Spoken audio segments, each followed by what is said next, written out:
pelo menos 15 ligações de militares que estão fazendo o CEFS, que é o curso de sargento, onde o cabo faz o curso de sargento.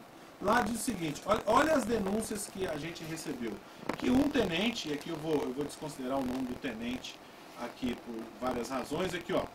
Um tenente chegou na frente da tropa do curso de sargento e acusou os militares, cerca de quase 1000, de serem ladrões.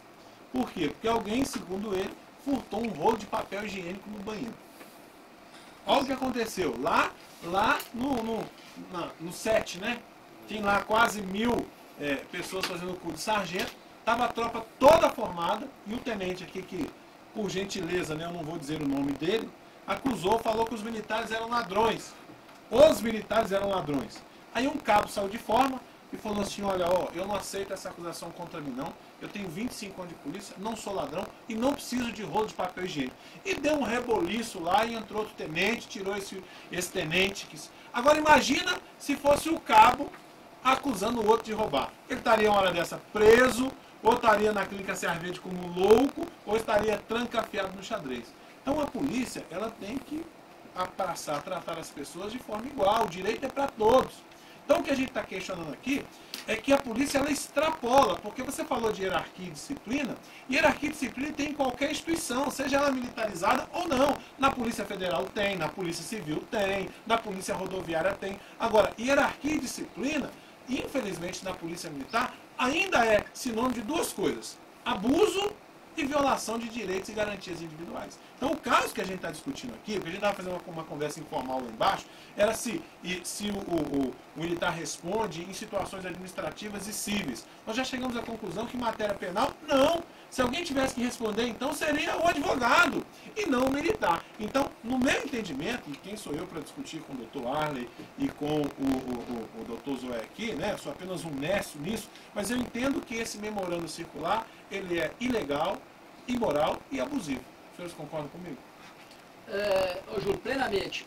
O artigo 142 do Código Penal, ele diz lá que não constitui injúria e nem difamação punível a ofensa enrogada em juízo na discussão da causa pela parte ou seu procurador. E esse também é o entendimento do STJ, em que ele diz que, apesar de representar o cliente em juízo ou fora dele, o advogado é o único responsável pelos seus eventuais excessos de conduta ou de linguagem.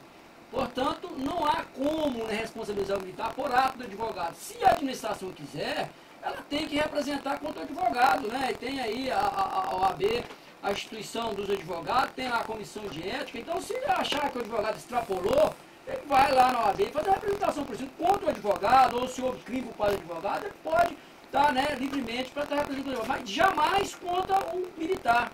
Porque contra o militar, ele está cerceando a liberdade desse militar dele se defender, dele de contrapor. E dessa forma ele está limitando também, a administração está limitando também a atividade do advogado, né, que é a livre, né, liberdade de exercer a sua profissão. Portanto, não existe, né, como a administração está responsabilizando o militar por ato do advogado. Assim já decidiu, né, os nossos tribunais. E eu acredito que a PM é uma instituição democrática, uma instituição moderna e que está aí à frente, né, de várias outras. Eu acredito que eles vão reavaliar esse memorando, vão reeditá-lo, né, ou até mesmo, né, excluí-lo do mundo jurídico, porque ele não pode perdurar com o fim, né, de estar aí perpetuando, né, uma arbitrariedade, uma aberração jurídica, uma arbitrariedade e, obviamente, prejudicando os militares. O principal papel da Polícia Militar aí, né, como defensor de direitos humanos, não pode aí estar admitindo, né, que direitos básicos, fundamentais, constitucionais do militar sejam violados, baseado em uma norma feita, né, por uma diretoria, que eu acredito que ela não passou no crivo do comando da corporação, porque ela não foi editada, dado publicidade no âmbito geral da Polícia Militar, mas está sendo utilizada, né, para punir. Doutor Arley, o que o senhor acha desse memorando? Seu parecer? Eu também acho abusivo, principalmente porque a questão, se ela não for abusiva, nem só na área criminal, na área civil, na área administrativa também. Vou dar um exemplo. Se você, num processo de despejo, chama a locatária de prostituta, porque ela está ali, o entra e sai de homem, dentro do apartamento dela, e os vizinhos estão incomodados com aquilo e o proprietário do apartamento é forçado por essa conduta que está violando o contrato civil de aluguel a tomar suas providências. Quer dizer, o advogado, quando ele vai propor ação de despejo, ele vai escrever que a menina é prostituta. Quer dizer, isso daí não tem como você isentar o advogado ou tirar ele de expor a verdade, o fato. O advogado ele pode chamar a pessoa de mentirosa. O advogado ele pode chamar uma pessoa de assassino se tiver havendo uma discussão no mérito ligada àquilo ali. Então não é só na área criminal, na área civil e aqui na área administrativa, é óbvio que o advogado ele tem que ter a liberdade de dizer que é mentira. Ele tem que ter a liberdade de dizer que aquilo ali não corresponde à realidade dos fatos. Se ficar dentro desse aspecto, não há infração, não há ilegalidade, nem para o advogado e nem para o constituinte. Não há problema nenhum, porque é o exercício da profissão do advogado. Então a situação ela é muito grave, porque acaba atingindo de morte o direito de defesa, de contraditório. Quer dizer, o advogado ele tem que ter a tranquilidade, e isso é uma prerrogativa dele. Isso é uma prerrogativa do advogado. Se ele quiser, ele não pode nem abrir mão disso. Não é possível ele abrir mão disso, porque é da categoria, não é que essa liberdade de falar, de dizer, e se está dentro dos limites, não há abuso. Aí não existe abuso nisso daí. E a base de tudo é a boa-fé. Se existe boa-fé, se aquilo ali está pautado na boa-fé, não se pode considerar aquilo abusivo de forma alguma. Então está aqui o nosso presidente, aqui, o Sargento Alexandre. Presidente, eu acho que nós deveríamos enviar, fazer uma correspondência à OAB, Seção Minas Gerais aqui, e comunicar para a Ordem dos Advogados do Brasil o que a Polícia Militar está fazendo.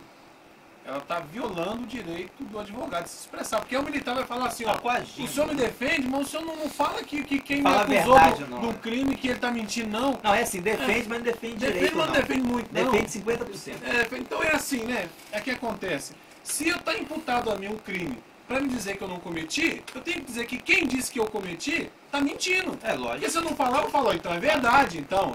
Se torna um réu confesso, quem né? cala consente. Então, eu sugiro, presidente, que a gente faça a nossa assessoria jurídica, faça uma comunicação à OAB. A OAB, a Comissão de Prerrogativas da OAB. Para que a Comissão de Prerrogativas possa sugerir, né, numa palavra bonita, ao comando que deixe de violar o livre exercício do advogado e do militar. É claro que há um limite, né? Sim. Não pode existir excesso. Pelo que a gente está discutindo aqui, não há excesso nenhum. Não há excesso na defesa. Se não há excesso, é um direito do advogado exercer isso, e mais do que isso, é um dever o advogado assim proceder para defender o interesse daquele que o constituiu. Porque senão é o próprio advogado que é responsabilizado. Deixa eu ler um e-mail aqui que vem de longe. Ó. Esse fato do debate de hoje acontece também em Teófilo Otoni. Mas não sei por que ninguém faz nada contra o comandante de lá.